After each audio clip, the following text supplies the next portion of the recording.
Praise the Lord. आइए प्रभु यीशु मसीह के आदर में हम एक बार जोरदार ताली बजाकर परमेश्वर का धन्यवाद करें। आज का दिन जो आपके और मेरी जिंदगी के लिए एक अद्भुत दिन है।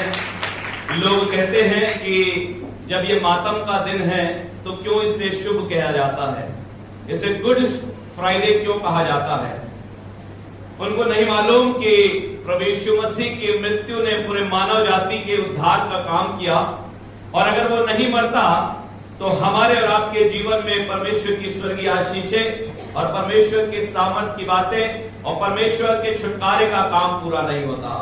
और इसीलिए मसीही जगत में पहला ऐसा त्योहार है, या लोगों की किसी और भी शास्त्रों में हम चले जाए, ये दुख और मातम का समय नहीं है, परंतु ये हमारे जीवन के लिए आनंद का समय है, और हमारे लिए ये उद्धार का समय है, ये हमारे लिए खुशी का समय है।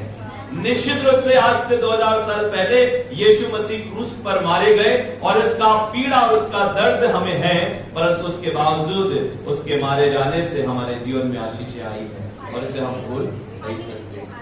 और इसीलिए हर एक चर्चेस में, हर एक कलीसियाओं में लोग इकट्ठे होते हैं और आज प्रभु यीशु मसीह की वाणियों को स्मरण करते हैं। पहली वाणी आज इस संत पौलुस कलीसिया में, इंदौर की सुंदर कलीसिया में एक बार फिर से प्रभु यीशु मसीह के नाम से मैं अपने आप से, अपने परिवार की ओर से और अपनी डायसिस की ओर से आप सभी को शुभकामनाएं देता हूं। इस कलीसिया में आपका स्वागत करता हूं। आदरणीय पासवान को धन्यवाद देता हूं आपकी कलीसिया के लिए। संचालन आप कर रहे हैं और आपने यहाँ पर पूरे एक हफ्ते के लिए मुझे बुलाया है। आज की सुबह बिशप साहब, बिशप राइट रेवरेंड मनोज चरण जी के आदेश पर और उनके कहने से आज सुबह 2 वाणी बोलकर दूसरे चर्च में आ रहा हूं। मैं प्रभु का धन्यवाद देता हूं। कल लग रहा था मेरी आवाज ज्यादा क्रैक हो जाएगी, पर प्रभु का धन्यवाद बुआ जी के लिए कि उन्होंने बहुत सेवा दी है, और बुआ के लिए जिन्होंने बड़े प्रेम से मुझे अपने घर में बना दिया है। परमेश्वर के नाम की स्तुति करते हैं और आइए हम वचन की ओर चलते हैं। हे पिता, इन्हें क्षमा कर, क्योंकि ये नहीं जानते कि ये क्या कर रहे हैं। और मेरे प्रियो, जब यीशु मसीह को क्रूस पर चढ़ाया गया तो कुछ विचित्र बातें दिख रही थी, और ये परसिक्यूशन जो यीशु मसीह पर हुआ था, ये दुनिया का सबसे विभत्स परसिक्यूशन था। क्रूस पर लटकाया जाना या क्रूस की मृत्यु दिया जाना सामान्य रूप से ऐसा होता था, परंतु यीशु मसीह के साथ जो घटनाएं हुई थी वो बहुत ही विभत्स थी। और मेरे प्रियो, जो निष्पाप था वो मृत्यु दंड को उसे दिया जा रहा था। न्याय पर अन्याय की जीत प्रदर्शित हो रही थी। फ्री चेले जो पतरस था उसने उसका इनकार कर दिया था। डाकू जो उससे कोई संबंध नहीं था उसने उसे स्वीकार किया था। यीशु के हाथ जिसने स्पर्श किए लोगों को, जा जाकर वे परंपराएं, जो परंपराओं को तोड़कर उसने उन कोड़ियों को गले लगाया, वे स्पर्श किए हुए हाथ जिन्होंने चंगाई दी, वे हाथ जिन्होंने लोगों को बड़े प्रेम से अपने पास बुलाया, उन हाथों पर कीले ठोके गए थे।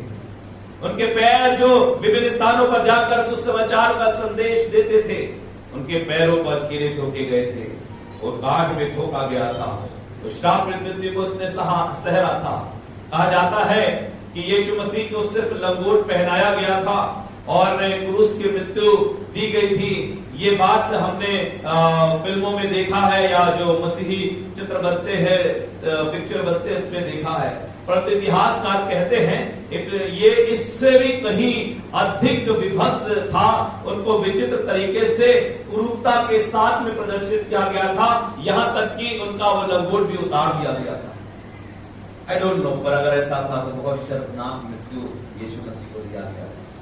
मेरे प्रियो, उसके पांजर, उसके आदर देने वाले, प्यार करने वाले मुंह जो थे उस पर थूका गया था, उनको थप्पड़ मारा गया था, कांटों का ताज उनको पहनाया गया था।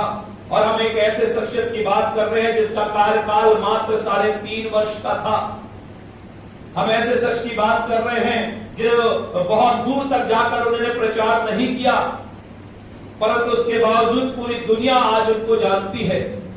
हम एक ऐसे शख्सियत की बात आज करने जा रहे हैं, या उनके वचनों को सुनने के लिए यहाँ पर बैठे हैं, जो सामाजिक रूप से बहुत ज्यादा सम्मानित भी नहीं थे, क्योंकि वो कुंवारी से पैदा हुए थे और बड़ाई का बेटा था।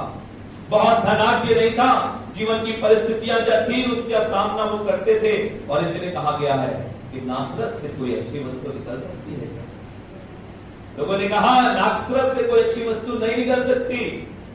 और यीशु का कोई सर्वेंट नहीं था, फिर भी लोगों ने मास्टर और रब्बी कहा करते थे। हालेलुया। यीशु ने कभी भी मेडिकल की पढ़ाई नहीं की, फिर भी वो दुनिया के लोगों को हील किया करते थे। यीशु ने कभी भी युद्ध नहीं किया, फिर भी सारे राजा उससे भयभीत रहते थे। जब वो पैदा भी नहीं हुआ था उस समय से लोग भयभीत थे। हेरोदेस के बारे में हमने सुना, ओ राजा पैदा होने वाला है। सारी दुनिया को यह मालूम था कि राजकुमार पैदा होता है, पर ज्योतिषियों ने बताया अपने ग्रंथों से निकाल कर, और उन्होंने यह बताया कि राजा पैदा होने वाला है। हेरोदेस इतना घबरा गया कि मेरा राज्य ना चला जाए, इसलिए उसने उन बच्चों को भी मारने का काम किया था। राजा थरथराते थे उससे। ये कभी भी राजमहल में नहीं पैदा हुआ, but even he was king of Kings. वो राजाओं का राजा था। वे कभी भी राजमहल में बड़े स्थानों पर पैदा नहीं हुए थे, फिर भी पूरी दुनिया जो है वो उसका समय 2 भाग में विभक्त हुआ। एडी और बीसी में वो विभक्त हुआ। पूरी दुनिया की पहचान यीशु मसीह के जन्म से होती है। हालेलुया। हम ऐसे अद्भुत व्यक्तित्व के बारे में आज जानने की कोशिश करेंगे, एक नए दर्शन के साथ, एक नए सोच के साथ। मेरे प्रियो, हो सकता है कि हम लगातार कलीसिया में आते हैं, शुभ शुक्रवार की ये वाणियों के बारे में सिर्फ साल में एक बार इन्हीं दिनों पर प्रचार किया जाता है, और बड़ी संजीदगी के साथ आप यहाँ पर आए हैं, मैं इस बात पर विश्वास करता हूँ। और बहुत ही गंभीरता से आप उन बातों को सुनने की कोशिश करेंगे। जो कीड़ा उसने क्रूस पर लटके हुए अपनी बातों को कहा, उसके अर्थ को जानने की कोशिश करेंगे। यीशु मसीह कोई ज्योतिषी नहीं थे, फिर भी वो दुनिया के लोगों का या लोगों के जीवन का भूत, वर्तमान और भविष्य तीनों जाना करते थे। हालेलुया। वे पारिवारिक जीवन जीने नहीं आए थे, फिर भी उन्होंने अंतिम क्षण तक पारिवारिक जिम्मेदारियों को पूरा किया।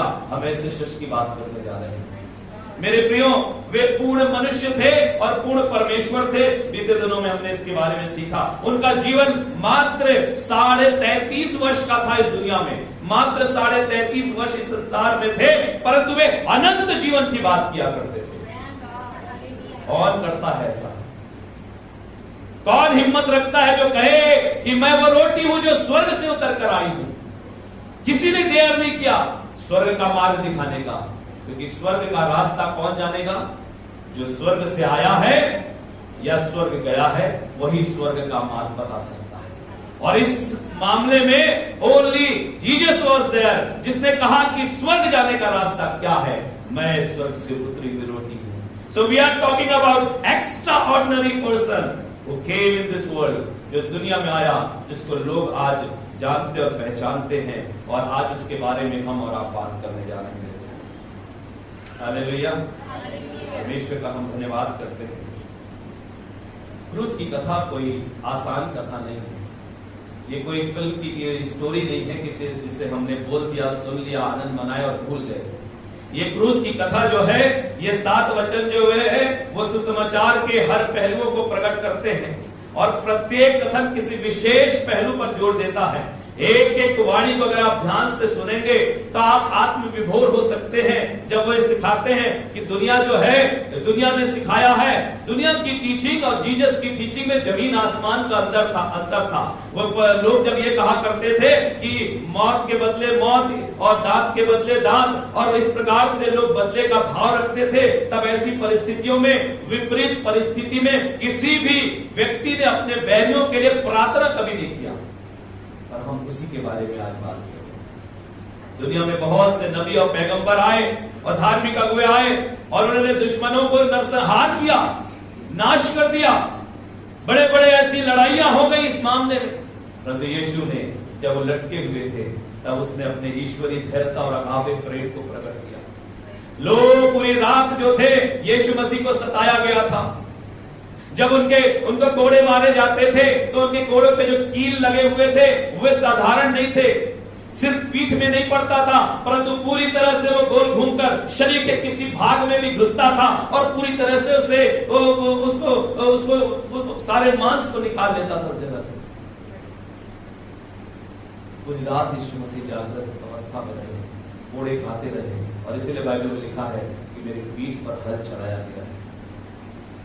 बहुत ही मानवीय दृष्टिकोण से अगर हम इसे देखें तो हम पाते हैं कि कराह निकलने वाली दर्द के समय में भी सताने वालों के लिए अगर कोई प्रार्थना कर सकता है तो वो यीशु मसीह जो परमेश्वर का बेटा है। हालेलुया, हालेलुया, बोले यीशु मसीह की जय। मेरे प्रियो, यीशु मसीह को पिलातुस महायाजकों की सभा में अपमानित किया गया, उसको थप्पड़ मारे गए, थूका गया, अपमान किया गया, उसके कपड़े उतार कर इंसानियत को शर्मसार किया गया, सिर पर कांटों का मुकुट रखा गया और विभिन्न तरीके से तकलीफ दी गई। और सबसे विडंबना की बात जो मानव जाति के लिए थी वो ये थी कि जीवन देने वाले यीशु मसीह की जगह वो जो लूटने वाला बरअब्बा था, जो डाकू था, उसको लोगों ने जिंदगी भर, जिसने लोगों को लूटा है, लोगों को उसको छुड़ाया गया, और जिसने खुद लुटकर सब कुछ अपना दे दिया, उसको क्रूस पर चढ़ाया। मानव जाति की सबसे बड़ी विडंबना इसी बात कि लोगों ने यीशु मसीह को पहचाना ही नहीं। गोलगथा की जो दुर्गम पहाड़ी थी, उस पर ऊपर चढ़ना और काठ को लेकर चढ़ना आसान नहीं था। सारी रात उनके पीठ पे जो घाव उत्पन्न किए गए थे, उसकी पीड़ा बहुत ही अलग थी। महायाजक और शास्त्री वर्ग तो थे, इकट्ठा कर रहे थे, इसने औरों को भी बचाया है, स्वयं को क्यों नहीं बचा सकता।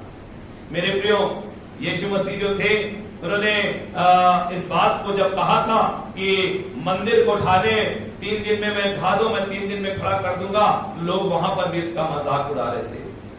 परंतु पूरे लोगों के बीच में जितने लोग भी उस समय वहां खड़े थे या उसकी आवाज को सुन रहे थे, उनमें से हर एक ने जब पहली वाणी को यीशु मसीह के मुख से निकली, ये एक प्रार्थना थी जो यीशु मसीह ने किया था, ये आवाज जहां तक गई होगी मुझे नहीं मालूम कि उस वाणी को कितने लोगों ने दूर दूर तक सुना, पर यीशु ने उस बात को कहा था और बड़े ही आवाज के साथ कोशिश की थी कि हे परमेश्वर, ये नहीं जानते कि ये क्या कर रहे हैं। वो उनके लिए प्रार्थना कर रहा था जो अनजाने में यीशु मसीह को, ये मालूम रोमी शासक के लिए कर रहा था कि यहूदियों के लिए कर रहा था जो उसको लटका रहे थे, परंतु उसने हर उस अनजान व्यक्ति के लिए किया जो नहीं जानते थे कि जीवन में पाप क्या होता है और गलतियां वे क्या कर रहे हैं। और मेरे प्रियो, ऐसी परिस्थिति में ये कहना, हे पिता इन्हें क्षमा कर, पूरी दुनिया में एक नया इतिहास रच गया। इस सेंटेंस पूरी दुनिया में ये इतिहास रच गया।